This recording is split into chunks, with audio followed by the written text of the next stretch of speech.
கர்த்தருடைய நாமத்திற்கு மகிமை உண்டாவதாக.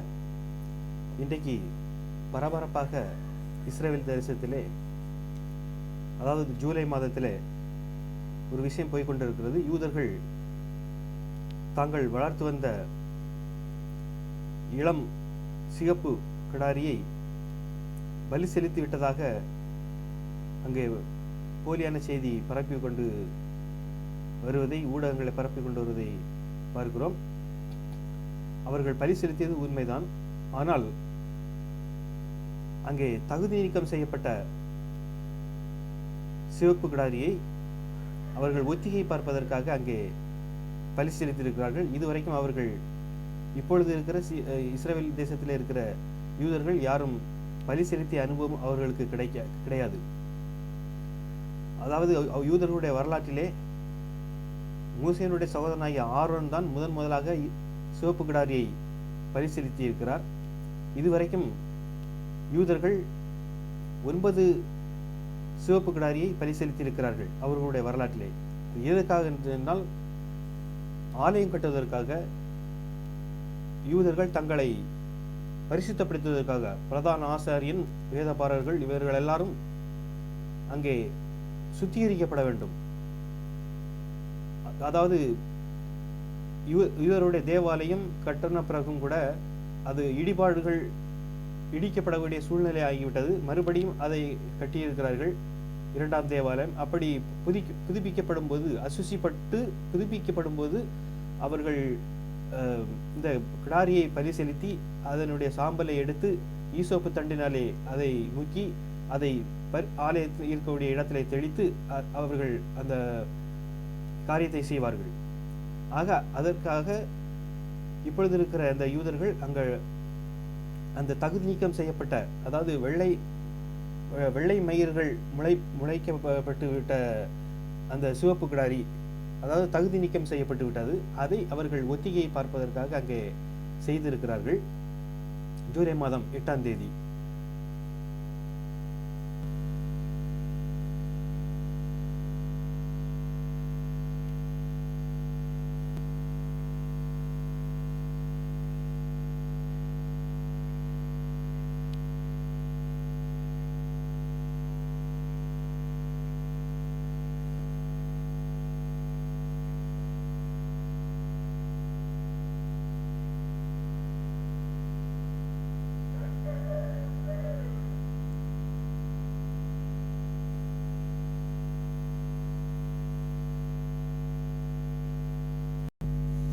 இப்பொழுது ஒத்திகை பார்த்திருக்கிற யூதர்கள் வருகிற ஆகஸ்ட் மாதம் 3ஆம் தேதி அல்லது அதற்கு 2 நாள் கழித்து, அதாவது அவர்களுக்கு ஒரு பண்டிகை வரப்போகிறது.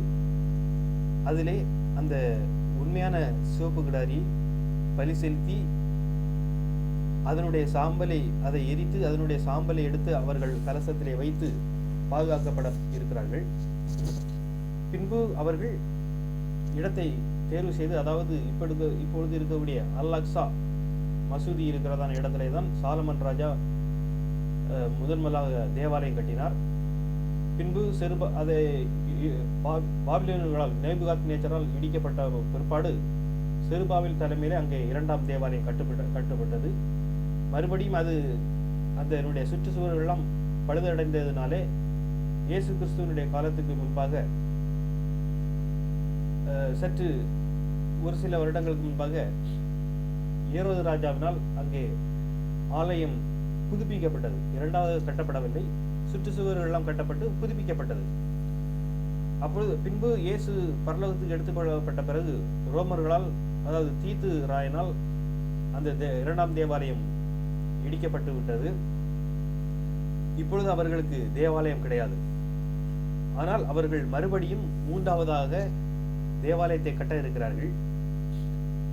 ஆக இந்த வருகிற ஆகஸ்ட் மாதம் அந்த உண்மையான சிவப்பு கிடாரியை பலி செலுத்திவிட்டு அதனுடைய சாம்பலை எடுத்து அவர்கள் பாதுகாப்பாக வைத்து 3ஆம் தேவாலயம் கட்டப்பட்ட பிறகு அதை ஈசோப்பு தண்டினாலே அதை முக்கி அதை அங்கே சுத்திகரிப்பார்கள். வேதபாரர்கள் அதை பிரதான ஆசாரின் முதலாக எல்லோரும் அதன் மேலே தெளித்து அதை சுத்திகரிக்கக்கூடிய ஒரு நாளாக அதை கடைபிடிக்க இருக்கிறார்கள். ஆக இதுவரைக்கும் அவர்களுக்கு இடம் தேர்வு செய்யப்படவில்லை. இப்பொழுது இருக்கிற அல் அக்ஸா மசூதியை இடிக்க வேண்டும் என்கிற நோக்கத்திலே இருக்கிறார்கள். அதற்காக அந்த மசூதி இருக்கக்கூடிய வளாகங்களை சுற்றிலும் பள்ளங்களை தோண்டி ஆராய்ச்சி செய்கிறோம் என்ற பெயரிலே அதை செய்கிறார்கள். அது அங்கே இருக்கிற இஸ்லாமியர்கள் விடவில்லை.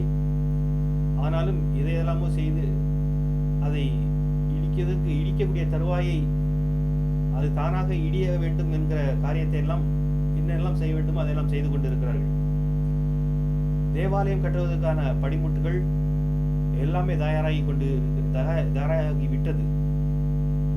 24 மணி நேரத்திலே கட்டக்கூடிய அளவுக்கு இன்ஜினியர்கள் எல்லாம் ஒவ்வொருவருக்கும் ஒவ்வொரு காரியமாக பிரித்து கொடுத்து பகுதியாக பிரித்து கொடுத்து ஒரே நாளிலே கட்டக்கூடிய வல்லமையை புதிய தொழில்நுட்பத்தை அங்கே தேர்வு செய்து இருக்கிறார்கள்.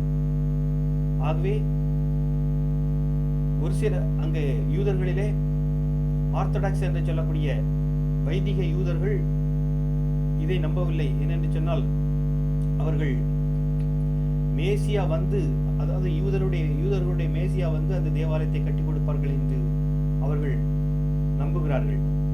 ஆனால் இப்பொழுது இருக்கிறாங்க இஸ்ரேல் தேசத்தில் இருக்கக்கூடிய பெரும்பான்மையான யூதர்கள் சியோனிசத்தை பின்பற்றுகிற யூதர்களாக இருக்கிறார்கள். அவர்களுடைய நம்பிக்கை முதலாவது தேவாலயத்தை கட்டுவோம், அப்பொழுது யூதருடைய மேசியா வருவார் என்று அவர்கள் நினைக்கிறார்கள். ஒரு கூட்டர் தான் அங்கே சியோனிச இஸ்ரவேலர்கள் என்ன நினைக்கிறார்கள் என்று சொன்னால், அமெரிக்காவினுடைய அதிபர் டொனால்டு ட்ரம்ப் அவர்கள் மேசியாவாக இருக்கலாம். அதாவது டொனால்டு ட்ரம்ப் என்கிற பெயரை எபிரேய மொழியிலே மொழிபெயர்க்கும் போது தாவீதுடைய குமாரன், சன் ஆஃப் டேவிட் என்கிற ஒரு அர்த்தத்தை கொடுப்பதாக இருக்கதாக அங்கே யூதர் அபிமானிகளே ஒரு சிலர் சொல்லுகிறார்கள். ஆனால் டொனால்டு ட்ரம்ப் முழுக்க அவர் பரிசுத்த வேதத்தை நம்புகிறவர், புதிய ஏற்பாட்டை நம்புகிற ஒரு கிறிஸ்தவர். அவர் யூதர் அல்ல. அவருக்கு தெரியும் அந்தி கிறிஸ்து வந்துதான் யூதருடைய தேவாலயத்தை அங்கே சமாதானத்தை ஏற்படுத்திவிட்டு பலஸ்தீனர்களிடத்திலே அரபுகளிடத்திலேயும் யூதர்களிடத்தில் பேசி அங்கே தேவாலயம் கட்டி கொடுப்பார் என்று பரிசுத்த வேதத்திலே எழுதியிருக்கிறது போல அவர் பரிசுத்த வேதத்தை நம்புகிறவர். ஆகவே அவர் இதிலே ஒத்துழைக்க மாட்டார். மூன்றாம் தேவாலயம், இப்பொழுது அவர் பிரசிடென்டாக இருக்கக்கூடிய சூழ்நிலையிலே மூன்றாம் தேவாலயம் கட்டுவதற்கான யூதர்களுக்கு விருப்பத்தை, யூதர்கள் நம்புகிறார்கள் அல்லவா, அதனுடைய விருப்பத்தை அவர் அந்த தேவாலயம் கட்டுகிறதுக்கான இடத்தை அவருடைய இந்த ஆட்சி காலத்தில் 2வது ஆட்சி செய்கிறார் அமெரிக்காவை. அந்த சமயத்தில் அவருடைய அதிகாரத்தை எடுத்து எப்படியாவது எந்த போர் வந்தாலும் சரி அவர் யூதருக்கு ஆதரவாக அந்த இடத்தை தேர்வு செய்து கொடுப்பார். அவர் கட்டி கொடுக்க மாட்டார். ஆகவே இது எதற்கு சொல்கிறேன் என்று சொன்னால், இயேசு கிறிஸ்துவின் வருகை மிகவும் சீக்கிரமாக இருக்கிறது என்பதாக பரிசுத்த வேதத்திலே சொல்லப்படுகிறது. அந்தி கிறிஸ்து வந்து சமாதான உடன்படிக்கை ஏற்படுத்தி தேவாலயம் கட்டுவான் என்று சொல்லி, அப்பொழுது அதற்கு முன்பாக இயேசு கிறிஸ்துவை ஏற்றுக்கொண்ட மெய்யான கிறிஸ்தவர்கள் எடுத்துக்கொள்ளப்படுவார்கள் என்று வேதம் சொல்கிறது. 10 கன்னிகைகளை குறித்து சொல்லும்போது 5 புத்தி உள்ளவர்கள் எடுத்துக்கொள்ளப்பட்டார்கள், புத்தி இல்லாதவர்கள் கைவிடப்பட்டார்கள் என்று சொல்லி. ஆகவே ராப்சர் என்று சொல்லக்கூடிய எடுத்துக்கொள்ளப்படக்கூடிய சம்பவம் அங்கே நடக்க இருக்கிறது. ஆகவே இதுவரைக்கும் இயேசுவை நம்பியும் நம்பாமலும் இருக்கக்கூடிய அநேகர், அக்கிரமங்களை செய்து கொண்டிருக்கிற அநேகர் இருக்கிறார்கள். ஆகவே அவர்கள் திருந்தி இயேசு கிறிஸ்து வரக்கூடிய காலம் நேரமாகிவிட்டது என்று உணர்ந்து கர்த்தருக்குள் திரும்புவார்கள் என்று சொல்லி நான் நம்புகிறேன். கர்த்தர் தாமே உங்களை ஆசீர்வதிப்பாராக. ஆமென்.